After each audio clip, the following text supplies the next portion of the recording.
Welcome to another edition of the Here We Go podcast. I am your host, Trent Ging. Today, we are going to be talking about wide receiver trade targets. So, of course, the buzz is still stirring as the Aiyuk talks seem to be dying down. There's not really been anything happening there. People are now starting to turn their focus on to guys like John Metchie, who is by far the hottest name if you're reading social media right now, and another guy like Tim Patrick.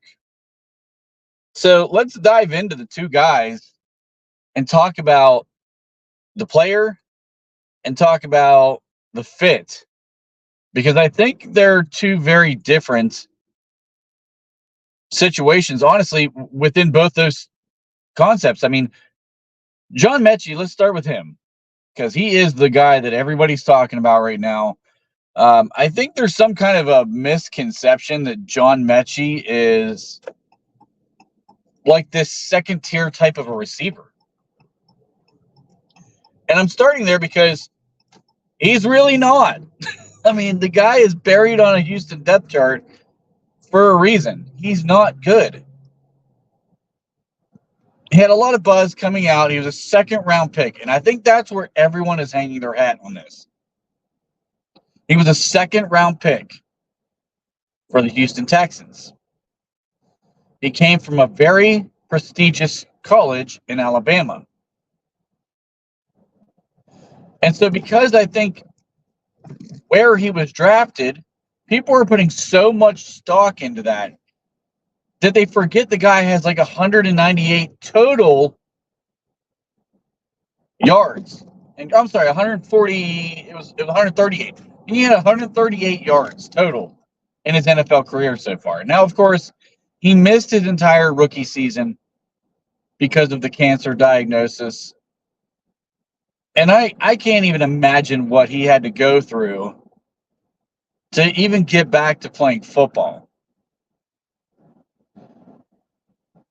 And I'm not going to speculate as to what he may or may not have had to deal with still last year even because of that diagnosis. What I am going to say is that a guy had 138 yards receiving on a team where Nico Collins was the top receiver after Tank Dell went down with injury. Now, Nico Collins is a nice player. But Noah Brown, who for his career really hasn't been very explosive, was the guy in that wide receiver room that stepped up and had a really pretty solid season. He was among the league leaders in yards per catch. He's a big body, 6'4", 6'5", 227. And you could tell that the Texans were utilizing that while you have a guy who, quite honestly, in John Metchie, is more of a slot receiver, could only muster approximately 140 yards. In an offense where C.J. Stroud was lighting the world on fire. I mean, listen, guys, you have to take some of that into consideration. You can't just look at, he's a former second-round pick, because guess what? Guys sometimes just don't pan out no matter where they're drafted. Now, I'm not saying John Metchie just still doesn't have a little bit of an upside to him. Again, I don't know what he was dealing with as far as the recovery from cancer. But let's go back to college, where he was the 21st best receiver in his class the year he declared for the draft. This dude wasn't exactly the top-tier receiver in the country. He wasn't even the best player on his team.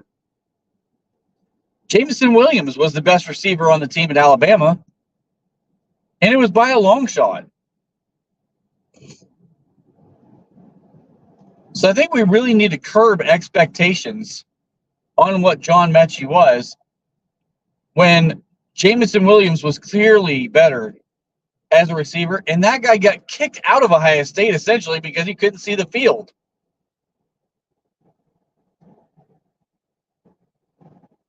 So it wasn't like Metchie was facing top-tier competition at wide receiver. It was a guy who couldn't see the field at Ohio State, who transferred to Alabama and became the number one receiver on a team that was just depleted of any wide receiver targets. Metchie was supposed to be the guy. He just wasn't. And for all of his talent, he's still not in the NFL. And here's where I think the fit comes into play. He's a small guy. Now, he's bigger than Calvin Austin. He's bigger than Scotty Miller. But he's like 5'11", 190. So we're going to throw another small guy into a room full of small guys. He's a wide receiver 4 that we're throwing into a room full of wide receiver 4s.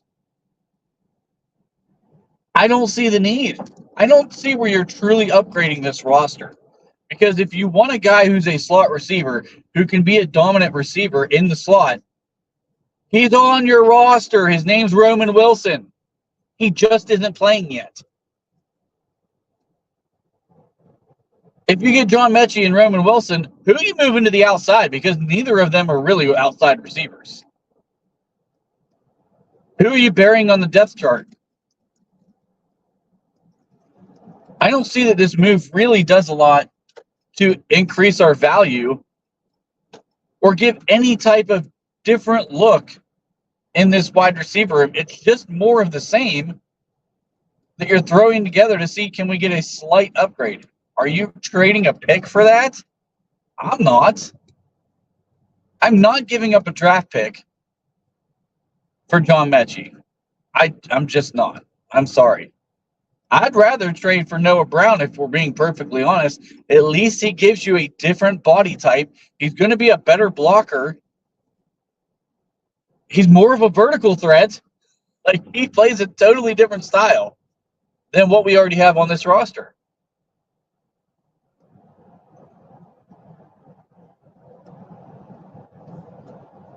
I think the Metchie thing is being blown out of proportion because he's an Alabama wide receiver taken in the second round, and he's supposed to be better.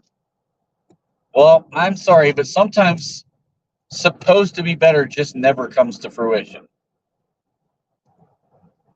And I just don't think he's ever going to see any of this realize any of this potential he has, I guess.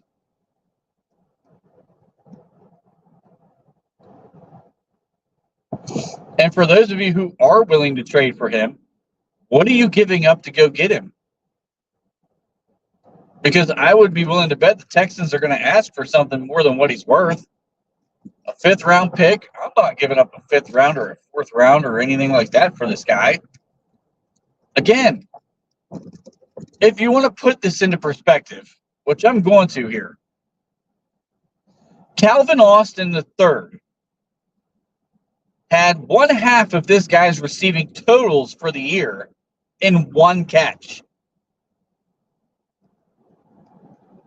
by week 3.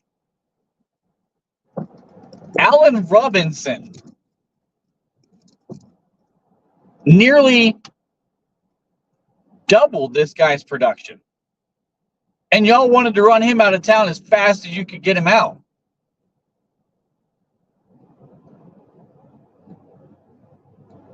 So consider that for a second, because I mean, what are you seeing that I'm not? He had a great preseason game. Who cares? It's preseason. He's playing a bunch of 3rd string and 4th string guys that aren't going to make the roster and sure are not going to be out in coverage in a game. You knew who else lit the world on fire in preseason? Kenny Pickett, and you couldn't wait to get rid of that guy either. Preseason means nothing. Preseason performance means nothing. We've seen John Metchie in a real season, and he's done nothing.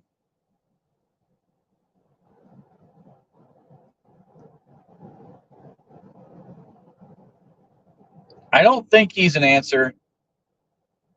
I personally don't think he's a good receiver. And he brings nothing different to the Steelers than what we already have. You invested a 4th round pick into Calvin Austin. Why would you trade a 5th-round pick for a guy that's really just a little bit bigger than Calvin Austin, but really much of the same player, and he's much slower? You brought in a new wide receiver coach, and Coach Z. Let Zach Azzani work with him. See if he turns Calvin Austin into something. If not, then you bail on him and you start over with somebody else next year.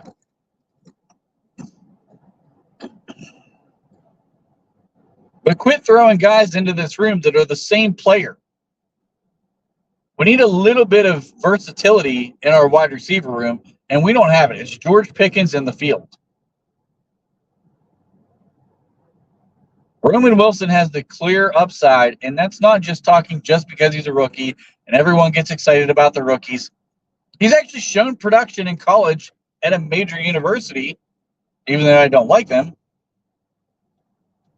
But he produced in limited opportunities. He's a true slot receiver.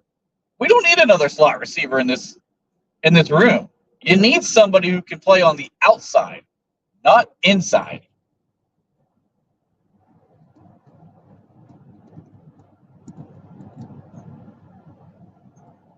You need somebody who's going to be a better gunner than what we've had on the field so far.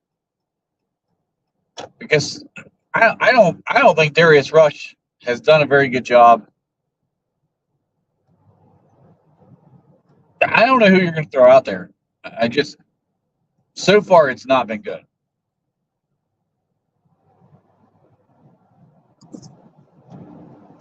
So to me, I think you need to get a different body type of a guy in there.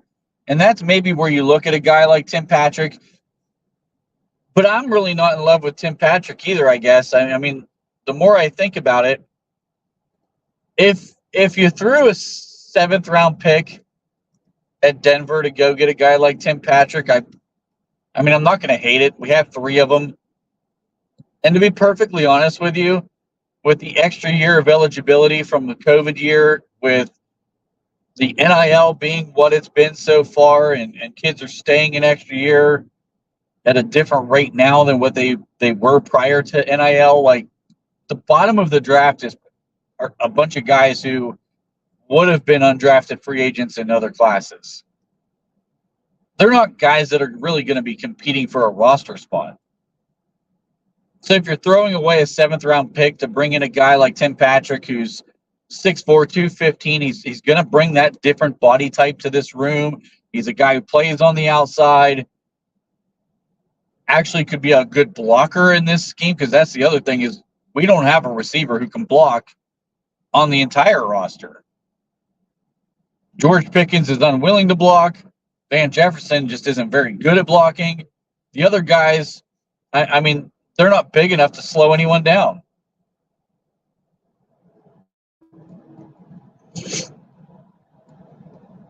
So if you want to bring a guy like Tim Patrick in and see if he can get back to the production he had before the last 2 season-ending injuries in back-to-back years, okay. I mean, I can at least see the logic in it. I still don't think it's worthwhile, but I can see the logic, because to me, throwing away a 7th-round pick is the equivalent of not throwing away anything at all, because those guys just aren't going to make the roster. I mean, we got a guy in Logan Lee in the 6th round this year. He ain't going to make the roster. That's a round earlier. So I just don't think that it matters if you throw away that pick or not. So if they want to bring him in to give him a different look, I'd be okay with it. It's not going to move anybody's needle, I don't think. But that's what this is. You're looking for the bottom of the barrel guys. Tim Patrick had a good year in 21. So maybe you hope and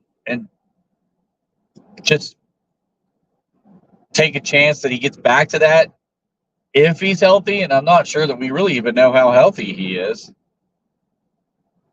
But at least I could see more logic in that one.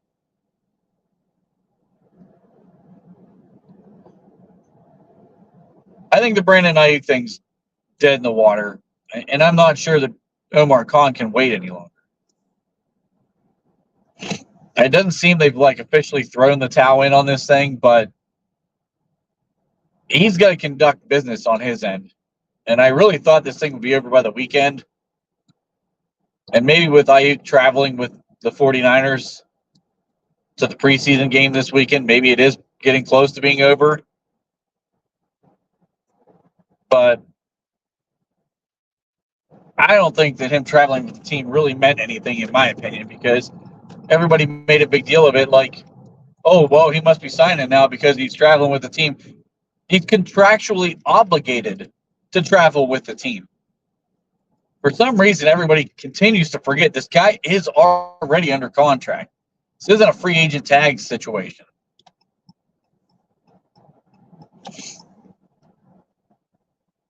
He's required, if they make him travel, he has to go, or he continues to get fined and miss checks. I mean, it's just that simple.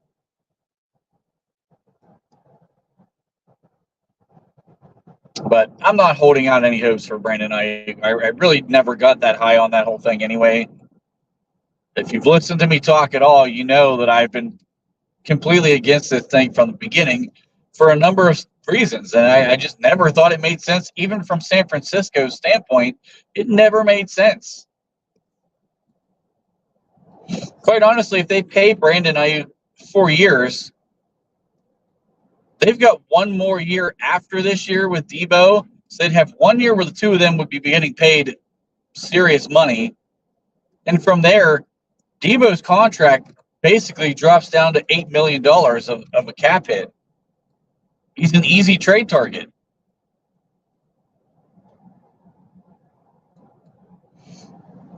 Aiyuk's clearly the better player. So I just never thought the thing made sense. If they could find a way to work the cap, to make it work for 1 year with the two of those guys getting paid together, it was really in their best interest from day one. And the team can do it if they want to. They can find a way to do it. They can rework another deal to make it work. I'm sure Nick Bosa's got some wiggle room in his contract that they could change his contract into more signing bonus stuff to try to push this thing out a little bit, just to give a year's worth of breathing room, really.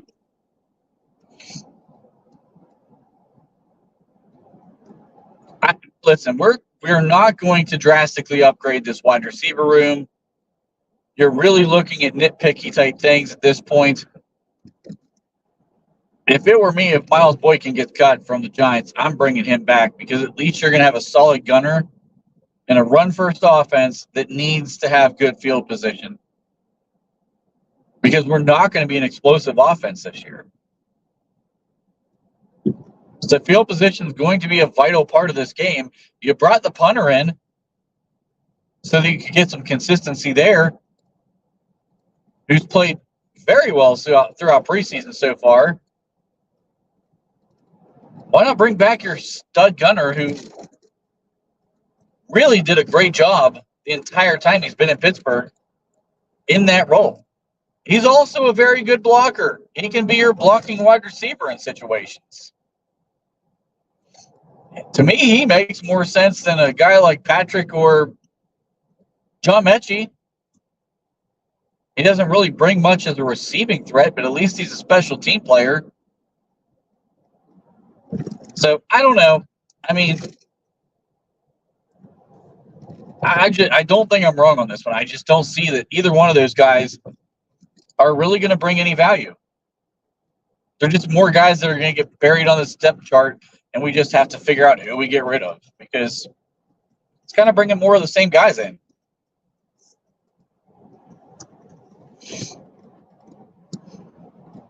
Your guys, the guy we really might want is on a different roster right now.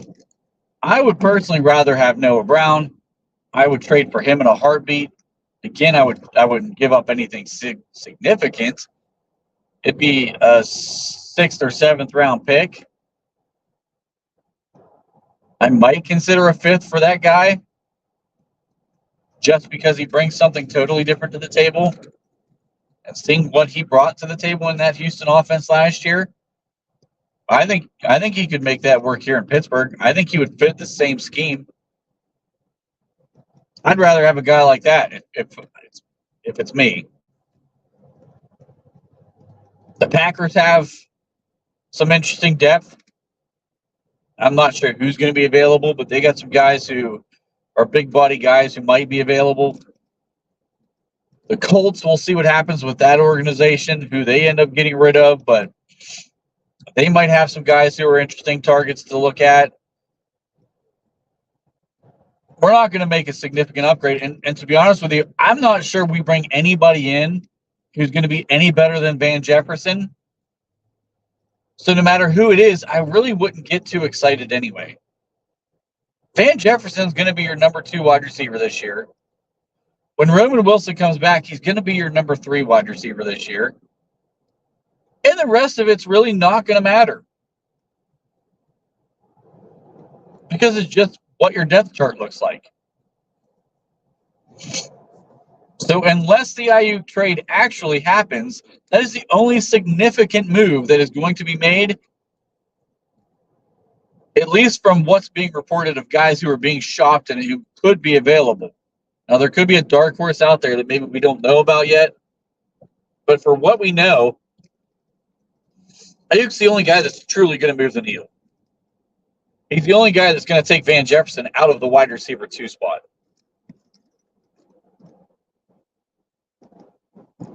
So I think we're looking at what our offense is going to be this year. It's just a matter of where do we go from here? And that's something that's going to be determined week 1 in Atlanta. What's this offensive line going to look like? Can Van Jefferson get open against man coverage? Because I've not seen it so far in preseason. He does pretty well against zone. I mean, he seems to find ways to get open in the zone coverages. But when teams have been in man-to-man, he has not gotten open very, very effectively. But let's be honest, the whole offense is still going to continue to run through the running game. Najee Harris and Jalen Warren are going to be the guys, and everything's going to build off of them. The more successful they are, the better the offense can be. If they get shut down, it's going to be a long game. Because this offense is going to want to build off of the run game where we can get to play action, we can take shots, and some of that stuff where we start getting guys deeper into the box and let somebody like George Pickens get one-on-one down the sidelines. That's what we're looking at. They're going to try to hit more explosive plays this year than they have in the last couple of seasons, built off of the running game. So those are my thoughts. I know a lot of people are really excited for John Metchie. That it sounds like there's interest there from the Steelers front office. I don't think the guy moves the needle. I don't think he's any better than what we have on the current roster. He might have more upside, and that's about it. I mean, the only thing that I see happening potentially with a trade for him is he basically just moves Scotty Miller or Calvin Austin off the roster. And to be honest with you, I'd probably move Calvin Austin off the roster because Scotty Miller has been playing some gunner. He might start at gunner. I was talking to Alan Saunders last night about that. Alan seems to think he might be the starting gunner this year. And he brings punt return ability. So he's a bit more of a versatile player than Calvin Austin and fills a lot of the same role that Calvin Austin fills already. So if we bring in Metchie, it basically just may mean that we cut Calvin Austin the third. Is that going to move the needle for you? To me, no. I don't think it's any different, but we'll see what happens. Let me know what you think about this because it is being very, very hot as far as the topic and debates on there on social media. So if you like the content, please like, share, and subscribe. We got a couple weeks before another game. We'll be talking about all kind of things just like this. Hope y'all have